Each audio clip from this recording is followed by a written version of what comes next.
Olha só, meninas, a gente veio aqui, ó, nessa praia aqui, assistir o pôr do sol, ó. O sol tá se pondo, ó, atrás daquelas árvores.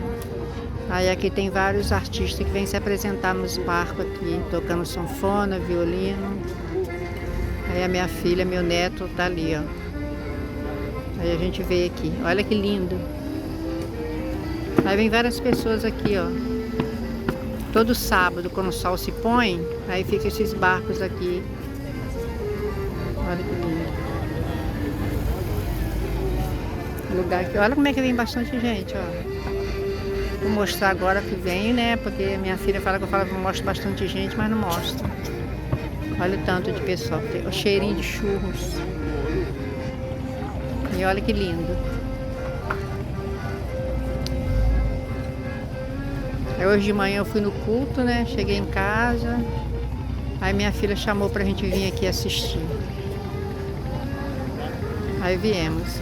Ali, aquele de camisa branca, ele é meu neto e do lado é minha filha sentada ali. Aí eu falei, vou ficar lá em cima para eu poder gravar um vídeo daqui de cima, para vocês verem. É aqui em Navegantes também. Olha que gostoso, o pessoal se reúne, ó, tudo para ouvir, as crianças brincando. As crianças, né? Os pais trazem as crianças aqui. Bem.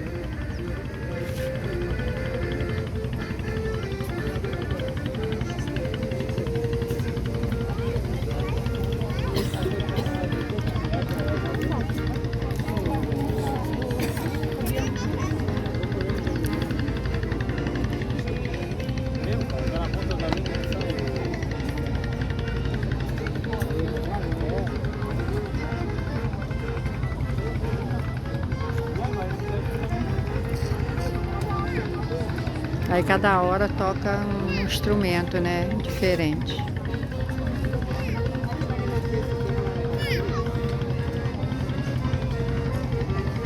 Aí as pessoas vêm aqui, né? Para ouvir os instrumentos.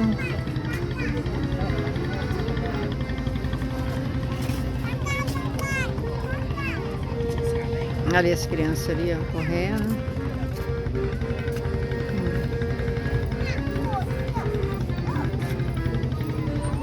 Olha lá. Os pais trazem as crianças.